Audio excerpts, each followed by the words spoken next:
I'm Tom Donahue, the mayor of the city of Rutland, and welcome to From the Mayor's Desk, right here on PEG TV, one of our greatest assets in the region, community access television. So glad to be here with you. Appreciate you tuning in. This is, as I've said before, one of my ways to communicate with the public. Hopefully many times the availability of information for you so that you don't have to speculate. Also, I get lots of questions during the weeks as I go. And information. So I'm willing to answer your questions and share information when I have it. And if I don't have it, I try to look into it with our leadership team at City Hall and then get those details back to you. So I hope this way of communicating is helpful because I think it's really important that we inform our taxpayers, our citizens, our voters, our residents, and all the folks that come into Rutland City during the day for various reasons, employment and shopping and professional services and the like. So this way of communication is important. I will continue to do it every couple of weeks thanks to PEG TV, and I look forward to seeing you in public every opportunity I get throughout the days and weeks as we move forward with Rutland City. So I do want to harken back to something fairly significant that occurred in the city recently, the loss of a resident, the loss of Nancy Gordon. I do want to reflect on that momentarily before we get into some of the topics of today's From the Mayor's Desk. Because Nancy was emblematic of all that is good about Rutland. And the outpouring of comments from people have certainly put an exclamation point on that. It was an unfortunate passing, a surprise to most of us, and a setback for Rutland in that Nancy was a true leader here in many respects. But one of the things that I liked best was her compassion for people of Rutland and her dedication to helping others. Something that I was passionate about for the last decade before becoming mayor at Brock Community Action. So I really feel the loss, along with all of you, of Nancy Gordon. Frankly, I flash forward to Stuff a Bus in November and think it just won't be the same, but it could also be a reason to really help feed people locally and stuff those buses just sort of in honor of Nancy, if nothing else, because without her on the bus broadcasting like she has been for so long, decades, it really won't be quite the same. But again, my condolences to all of Nancy's family and friends and colleagues out there, and those here at PEG TV. She was on PEG TV a lot, and for several years prior to COVID, hosting live election night coverage with me. So she will be missed, and already is. But I really wanted to take a moment from the Mayor's Desk today to take that time to recognize Nancy and all she's done for the community. So with that, we'll move on, but thank you for allowing me that time for a moment. I wanted to talk about some of the things that occurred just last week, and in an upbeat note, real upbeat, National Night Out happened, and again, that is a community event that's nationwide, but in Rutland and across the nation, the idea, the concept is to bring our police forces together as human beings, as individuals, and the things they do and the equipment they have and the dogs and that they train and so forth, that they connect with the people. And you do it in a really fun, upbeat way. Now, the weather gods did. The weather gods definitely did cooperate. It was a gorgeous night. It was brought back to its roots, which was the Vermont State Fairgrounds, because of the combined sewer initiative, CSO they call it, at Meadow Street, which is a huge project and taking up half the park right now. It was moved back to its roots at the fairgrounds because of we're basically unable to hold it because it takes up so much room in a good way. We want it, the more room it takes, the better the event. But I just want to shout out to all those putting together National Night Out. I was happy to be in attendance and see it. again, firsthand like I always do, but all the agencies were there in different forces like police force, fire department, et cetera, military folks, and connecting with family, connecting with kids, and that's really, really important, and real personal, in that you could see the cars and talk to the officers and communicate with all leading agencies in the area. And everyone puts out fun things at their booths, and there's food provided, it's free. And I saw one very young lady, about this high, I guess, holding 2 cups, or actually 2 hands, 1 cup of ice cream and 1 cotton candy.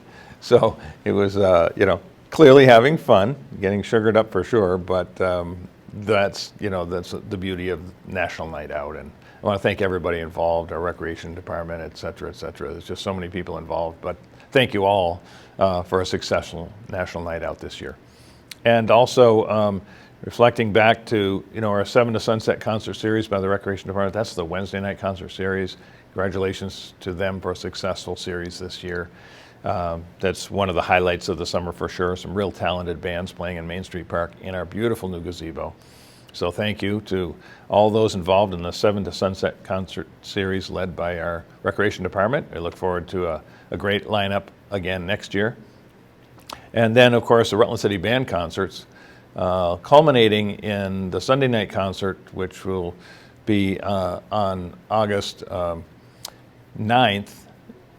So you may or may not see this before then, but just know that it's a special night, and I want to kind of congratulate them on a really unique occurrence there that Sunday, August 9th, which is at 7 p.m. in Main Street Park in the new gazebo for the Rutland City Band concert that included community bands from around Vermont, all around Vermont. So it's 75 different musicians playing, and this is a first. It's kind of a big deal, a lot of talent, and a lot of fun. So I want to congratulate the Rutland City Band on that event, and hope that event becomes an annual occurrence, because that's the incredible talent that we have here in Vermont, culminating in a concert in Rutland City, in our beautiful park, in our beautiful gazebo. So shout out to the folks in the Rutland City Band, and again, Recreation and Parks Department as well. And then, of course, upcoming is something we have been known for historically here for well over a century and a half. Vermont State Fair is coming up. So shout out to the Vermont State Fair. I'll just briefly say that I like a lot of it, but my favorite is always the Maple Rama, I have to say, and oftentimes the dairy barn next door. So and then the 4-H. So I kind of hover around that area a little bit, but you can oftentimes find me at the Maple Rama. I love the maple producers there. It smells great in and out. And then, if you got a little bit of a sweet tooth, you're in heaven there, with real Vermont maple syrup products of all kinds, from regular syrup, candy, and cotton candy to maple creamies.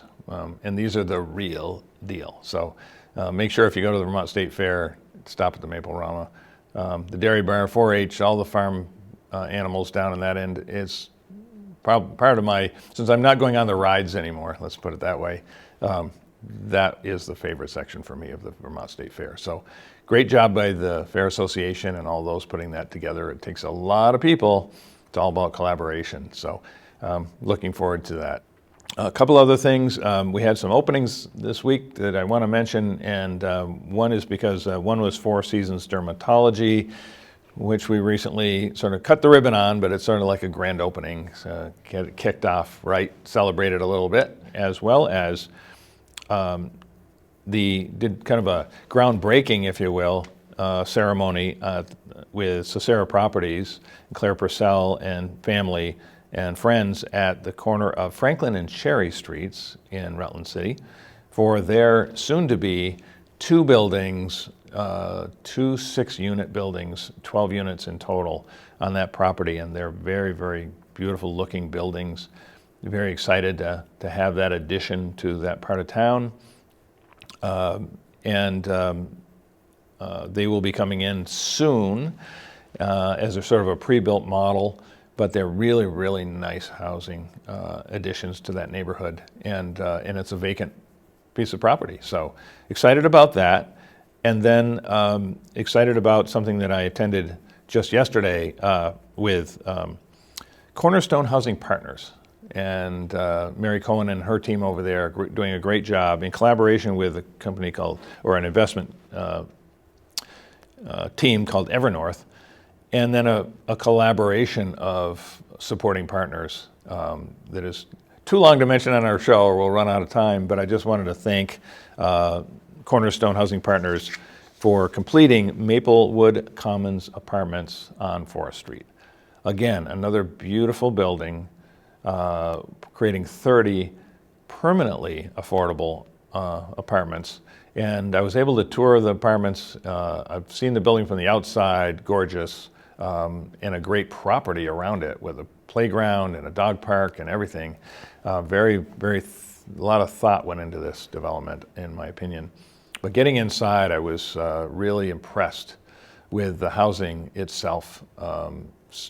They're, 1 bedroom, 2 bedroom, lots of space, beautiful kitchens, great windows, by the way. So a lot of nice natural light coming in. Very, very nice housing for Rutland. 30 units, 30, which is another great addition. It's called mixed income and permanently affordable. So congratulations to Cornerstone Housing Partners on finally, after I think from start to finish, that was about a 4-year journey for Mary Cohen and team to complete and now open Maplewood Commons Apartments on Forest Street. So well done, and excited to see it, and happy to be there for the great opening yesterday. Having said all that, I wanted to mention 2 other things that are going on. You'll see a lot of road work happening in Rutland right now, and I need to give a shout out to the Department of Public Works. Wow, every corner I turn on, I see a Department of Public Works crew with a project. It's amazing. They're just all over the place right now. And this is their busy season, I know, but I am duly impressed by the Department of Public Works and their employees and the effort this summer. They have really stepped up and in making your city safer and improving infrastructure and physically as well as visually. And one of those things I wanted to point out is this new sealant that they're using to patch streets, and I'm going to put a picture up on that because visual is better. But basically what it does is fills cracks, and this is a new initiative that should really pay dividends now and in the future. By doing this sealing and filling in the cracks with this special material, those cracks then don't end up filled with other things that became worse, and then the crack becomes worse and worse.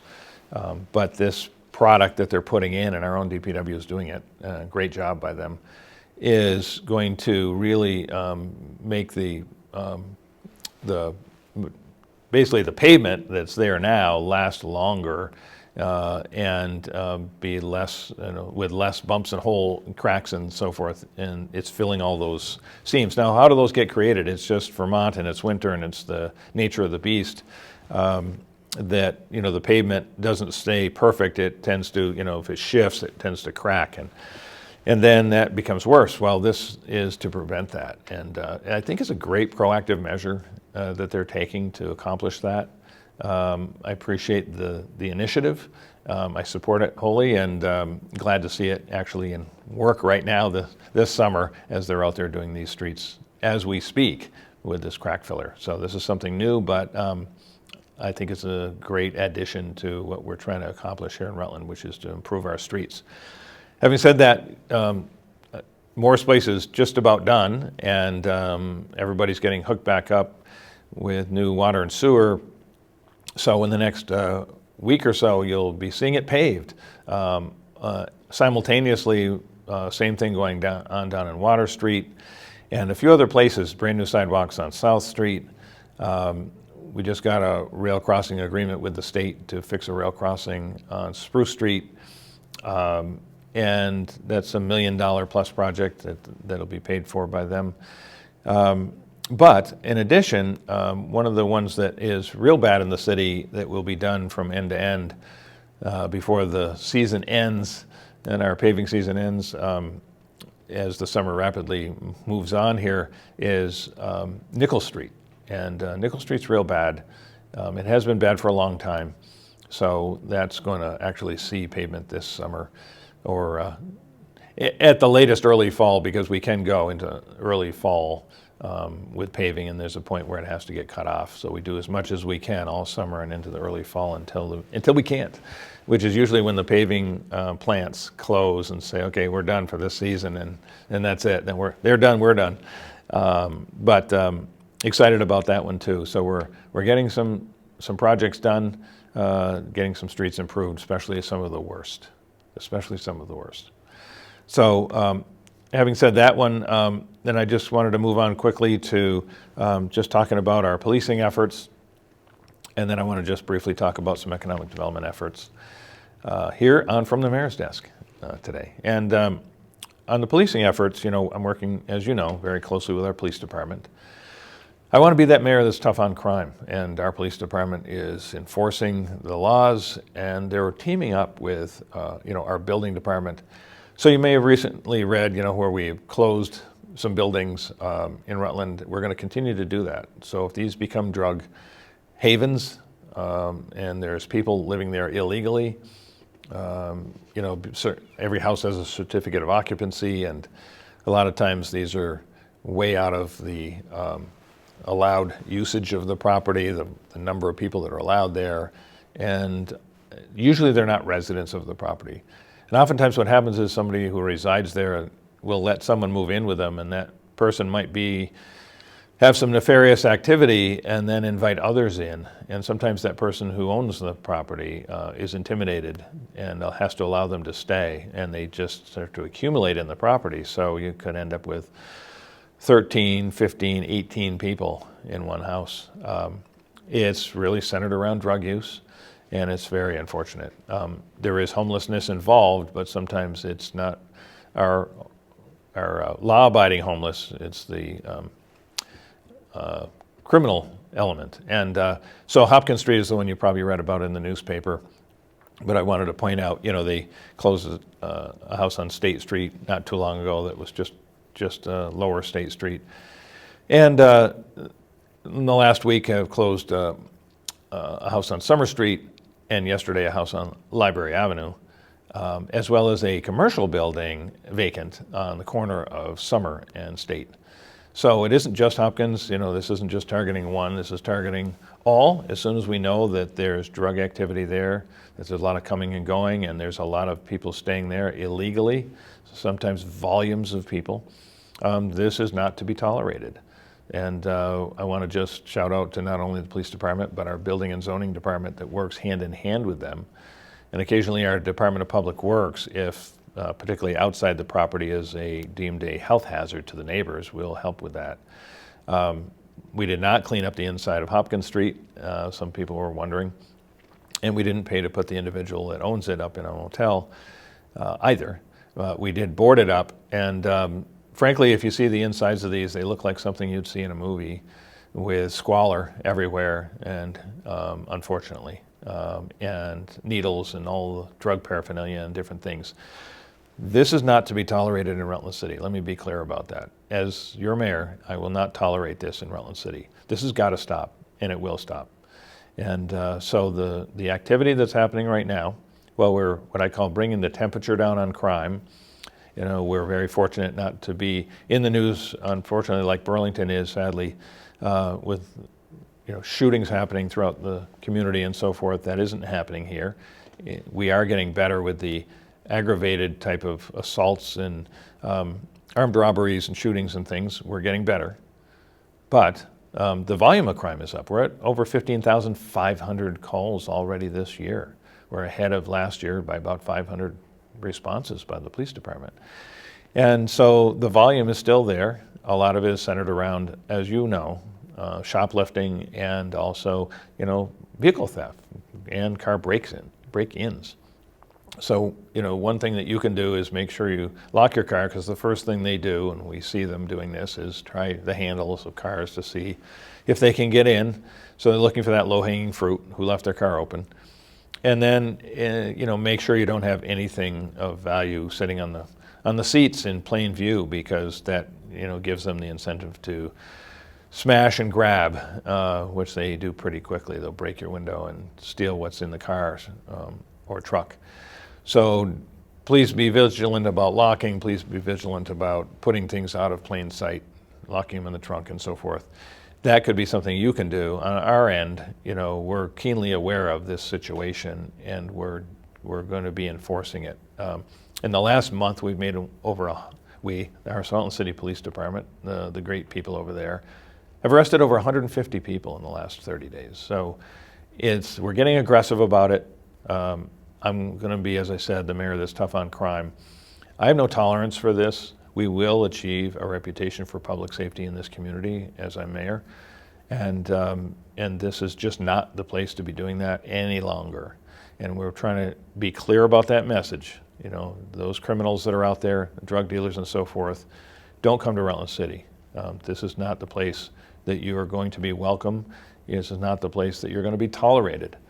We want you to move on. Don't come here in the first place, because we will be enforcing our laws here, and you will pay that price. So please, I don't have a problem with the calls being up, in that we do have kind of that, see something, say something promo out there.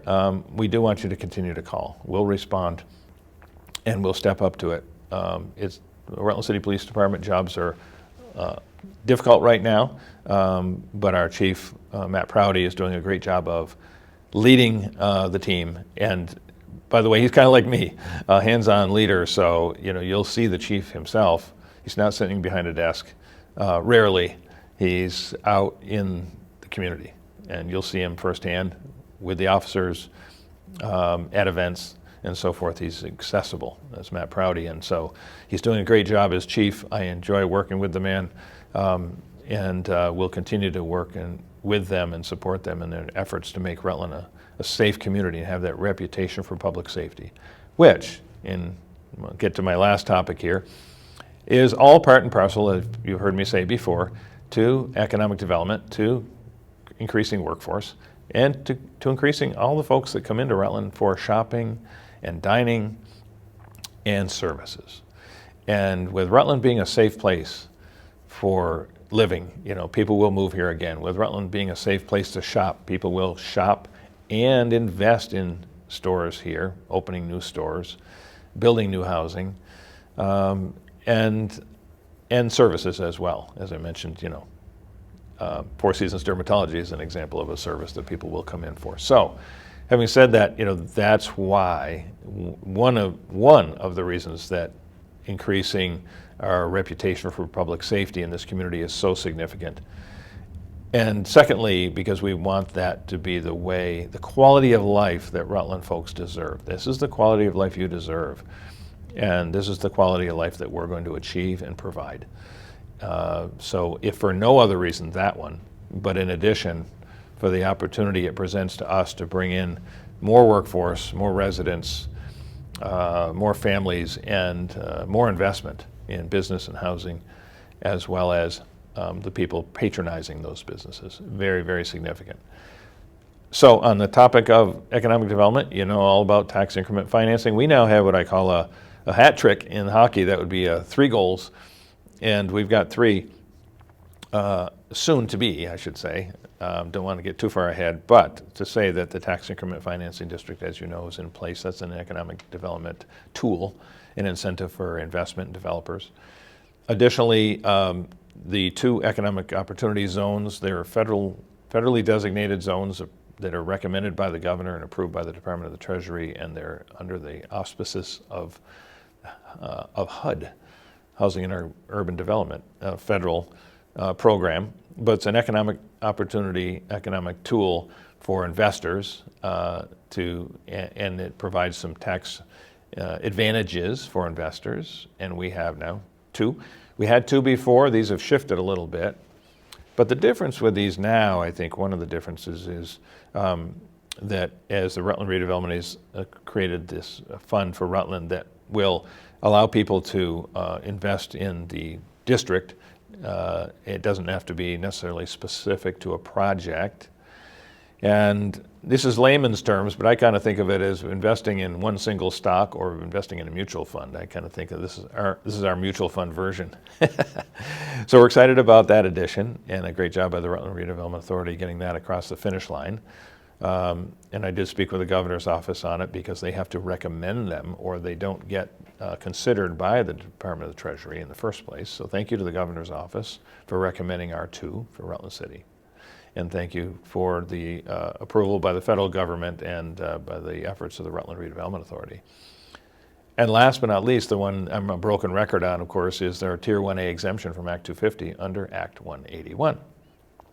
And I'm happy to say here today on the program, as I said at the Board of Aldermen's meeting recently, that Ed Bove, our Director of Planning, has completed the application, a very involved application, and you have to have a number of criteria to qualify as a community for this exemption. And we have all of the I's dotted and T's crossed. We have all of the things necessary by a group called the Land Use Review Board in Montpelier that meets the test, if you will. It makes us a candidate for a Tier 1A exemption as a community, as a city. The great thing about that is the application was submitted on Monday last week. So I'm very excited about, I've been talking about achieving this for a year.